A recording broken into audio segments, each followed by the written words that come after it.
ఇంద్రకీలాద్రిపై వైభవంగా ముగిసిన శాకంబరి ఉత్సవాలు. కన్నుల పండువగా మహాపూర్ణాహుతి శాకంబరి దర్శనం కోసం ఆఖరి రోజున వెల్లువలా తరలి వచ్చిన భక్తజనం. రాజధాని నిర్మాణ పురోగతిపై సీఎం చంద్రబాబు నాయుడు కీలక ఆదేశాలు.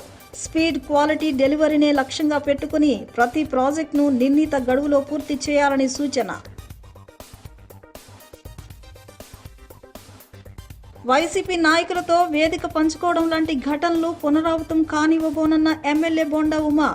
తన వ్యాఖ్యలను సామాజిక మాధ్యమాలు వక్రీకరించాయని వ్యాఖ్య.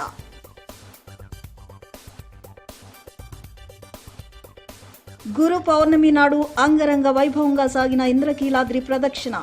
శ్రీ దుర్గా మల్లేశ్వర స్వామివార్లకు నీరాజనాలర్పించిన నగర ప్రజలు. గిరి ప్రదక్షిణ సర్వ అభిష్ట ప్రథమమన్న వేద పండితులు.